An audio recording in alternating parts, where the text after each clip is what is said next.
Estamos de volta aqui no canal Viver Brasil nesta terça-feira, falando para você hoje sobre o Plano Safra. Estou recebendo a Aline Veloso, assessora econômica do Sistema FAENG. A gente está falando sobre esse plano tão importante aí que foi anunciado na última semana. Aline, confesso a você que foi até difícil, sabe, trazer mais elementos para a nossa discussão aqui do Plano Safra, porque a gente tem aí uma série de limitações eleitorais, então muitos dos economistas que eu poderia trazer aqui estão ligados a pastas que não poderiam, dar entrevista e tudo mais, para enriquecer ainda mais esse debate. Inclusive também entrei em contato com a CNA, que é a Confederação Nacional da Agricultura, e o porta-voz também tem uma limitação eleitoral, então a gente não poderia trazer aqui. Então eu gostaria muito de enriquecer mais esse debate, até para a gente poder colocar mais elementos. Mas é muito importante ter você aqui, porque a gente consegue ter a visão do Sistema FAENG e essa visão tão importante. Agora, de uma maneira geral, você viu o termômetro aí, foi positivo entre os órgãos parceiros que fazem parte do Sistema FAENG? Como é que foi aí recebido, mesmo com essa taxa de juros que acabou não sendo a melhor do planeta, mas também, dada a circunstância, acabou sendo a que foi possível, né?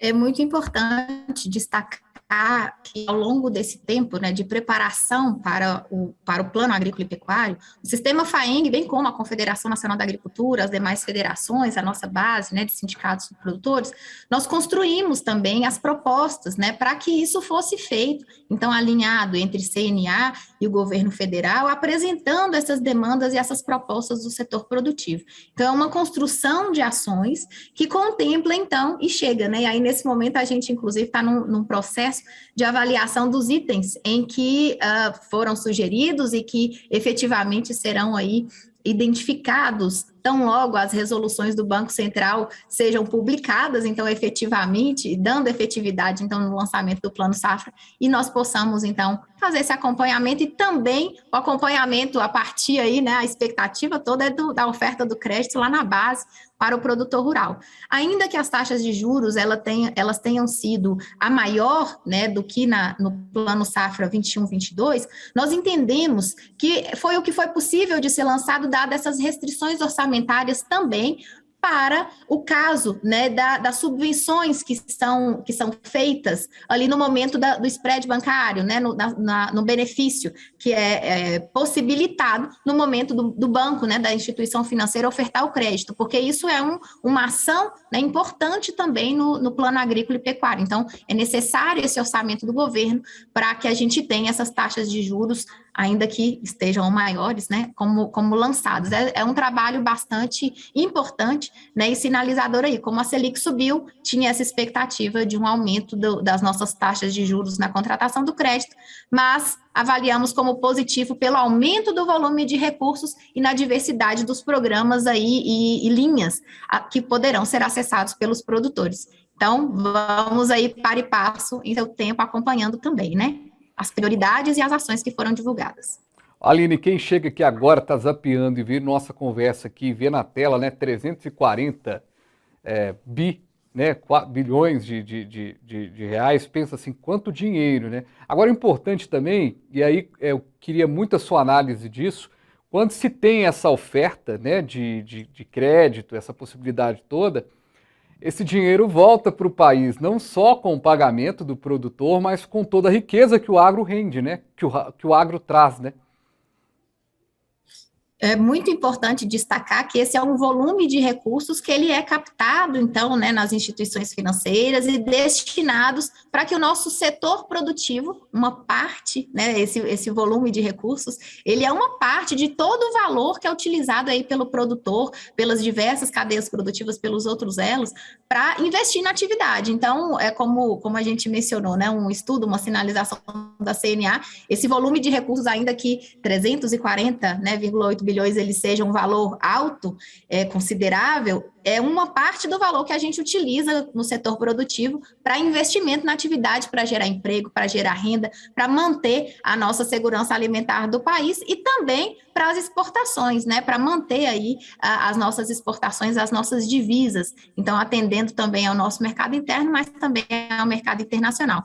E é um volume de recursos destinado, então, aos produtores rurais, sejam aqueles pequenos, vinculados e reconhecidos como agricultores familiares, médio ou grandes produtores, e também para ações, né, de investimento e de comercialização. Então, são muitas linhas, há uma diversidade de ações e de programas que podem ser aí captados pelo produtor, né, nessa oferta de recursos para esse investimento. Então, é um volume bastante importante para o desenvolvimento da nossa agropecuária, para o desenvolvimento do nosso agro e, principalmente, para a geração de alimento, né, e de energia. Pois é, e por falar em energia, falar da energia renovável, falar das situações em que a gente tem a sustentabilidade, é um quesito muito importante do Plano Safra e uma possibilidade aí que rende alguns benefícios legais para quem tem esse olhar, né, de alguma forma, para a questão da sustentabilidade, não é mesmo? Um ponto abordado, então, como prioritário nesse plano safra e divulgado, foi o incentivo para essas técnicas de produção agropecuária. Nós já temos aí o programa ABC, né, que faz parte, que é uma linha de crédito, né, que é um programa de crédito, então, que financia a recuperação de áreas e pastagens degradadas, a implantação de sistemas de integração lavoura-pecuária, floresta, a adoção de práticas conservacionistas, né, de uso, de manejo, de proteção dos recursos naturais, e ela recebeu, né, essa linha, esse programa, foi entendido como prioritário, justamente para que nós tivéssemos, né, que nós tenhamos, produtores, a oportunidade de incorporar ou de manter, né, as nossas atividades produtivas voltadas aí também para áreas de sustentabilidade. Então, nesse item, né, nesse quesito, também tem aí um alinhamento entre o ABC e o ABC Pronaf, destinado ali a produtores menores, né, enquadrados como agricultores familiares, um incentivo à utilização de fontes de energias renováveis, recursos também para investimento em exploração extrativista, né, não madeireira, então de produtos da sociobiodiversidade, além, né, de tecnologias, por exemplo, para financiamento, né, de remineralização do solo, utilização do pó de rocha, por exemplo. Então, tem um potencial aí de reduzir também nesse ponto, né, a dependência com a importação, né, e a utilização de fertilizantes. Isso é uma sequência de ações globais, né, mais estruturantes também dentro e com o foco na sustentabilidade dentro do programa ABC. E né, esse reconhecimento também de organismo internacional nessas de sustentabilidade, né, com relação a esses programas e práticas que são financiadas pelo Plano Safra e que são, né, muito importante destacar, desenvolvidas pelos produtores rurais. Nós somos produtores rurais, né, aquele que mais preserva e que desenvolve ações importantes aí para a manutenção das nossas atividades produtivas no meio rural, né? Então, além disso, né, tem todas as informações aí também das áreas e dos percentuais importantes de preservação, de reserva legal, de APP, pelo cumprimento da nossa legislação ambiental, né, do país e na sequência. Então, aqui no Sistema FAENG, a gente também atua nesse sentido, né, pela nossa gerência de sustentabilidade, pelas nossas outras diversas ações, nesses incentivos, né, pelas capacitações, pelas orientações também ao produtor. Então, o Plano Safra, ele vem trazendo aí algumas características para o programa ABC e com esse foco especial em sustentabilidade, em ações e tecnologias voltadas à sustentabilidade. Pois é, Aline, caminhando aqui para o final já do programa quase e abordando essas questões todas, né, do Plano Safra e colocando essas questões do crédito e agora colocando também essa questão do meio ambiente, hoje, de alguma forma, o produtor, vendo toda essa situação, né, do crédito, do Safra e tudo mais, ele tem que ter uma visão empreendedora interessante também, né? Tem que ter uma visão de mundo de negócios, né? Porque se a gente olhasse a década de 70, principalmente, quando a gente começa a construir, né, quando começava a construção disso que a gente está vivendo hoje, a turma não tinha tanto conhecimento que precisa hoje, de certa forma, estar antenado, né? Ou seja, entender um crédito, um financiamento, o que um financiamento pode ser útil ou não? É buscar conhecimento mesmo? É tentar discernir o que é bom, o que não pode ser, de repente, proveitoso? Nós estamos vivendo um momento, né, de expansão, inclusive, de informação. Né? A todo momento nós somos tomados por uma enxurrada de informações.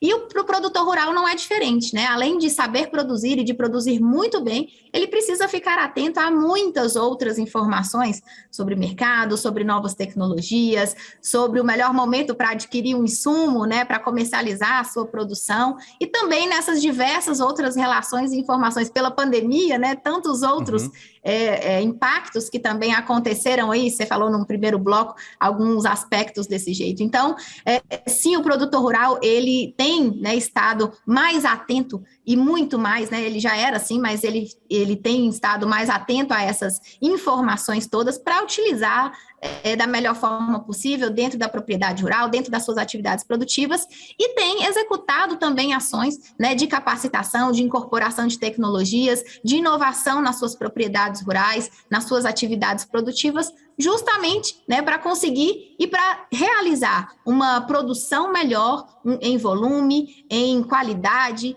em desenvolvimento ali do seu local, né, da sua produção sustentável né, no que tange a esses aspectos também, mas o desenvolvimento local, regional, e para que a gente tenha aí produtos, né, então alimento, energia, com qualidade, com quantidade, e desenvolvendo aí as nossas atividades com foco, né, nesse desenvolvimento econômico também. Então, o produtor rural, ele é um entusiasta, antes de mais nada, né, porque ele planta e ele desenvolve a sua atividade a céu aberto e diante das diversas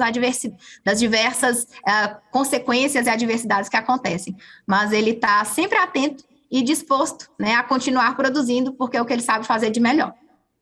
Resiliência, sobretudo, né, Aline? Agora, sobretudo. Aline, para fechar mesmo, há aí um índice programado de certa forma de atraso para esse pagamento desse empréstimo? Há uma inadimplência? Qual que é o cenário que a gente tem dos últimos anos? Em específico, o produtor, o nosso setor produtivo, né, nós passamos aí por diversos problemas, né, adversidades climáticas, questões com relação a preço, e aí é sempre importante que o produtor, em caso dele ter tomado crédito rural e enfrentado algum problema, né, alguma adversidade, como nós dissemos, ele notifique a instituição financeira desde o primeiro momento, né? Justamente para que não fique, né, inadimplente, para que não tenha problemas e comprometimento, então, da sua capacidade de pagamento. Então, a orientação é sempre, né, para um controle de custos, para uma informação e notificação no caso de enfrentar alguma dificuldade, e em especial para que se mantenha as condições financeiras daquele contrato que ele firmou com a instituição financeira. Um ponto importante desse plano safra também foi a estimativa, né, aí a definição do orçamento para o seguro rural para 2023, que é 2 bilhões de reais. Então, era uma ação que já estava sendo negociada também, e que o produtor pode lançar a mão na contratação de uma apólice de seguro para se precaver aí, né, mitigando um pouco desses riscos, inclusive de ficar inadimplente por causa de algum problema, além da sua efetividade ali, né, além da sua possibilidade de gestão. Como a gente disse, a resiliência é um fator, é uma característica, né, do produtor, e é importante ele estar atento no caso de ter contratado o crédito rural, ser acometido por uma adversidade e precisar aí lançar a mão de uma medida de negociação junto à instituição financeira. Perfeito. Aline Veloso, assessora econômica do Sistema FAENG. Obrigado, viu, Aline? Até a próxima. Parabéns aí pelas explicações, pela análise. Acho que a gente conseguiu entrar aqui e mergulhar nesse plano safra 22-23. Obrigado, viu? Até breve. E a gente vai agora para o finalzinho do nosso programa, agradecendo a você que esteve aqui com a gente. A gente volta numa próxima edição. Valeu!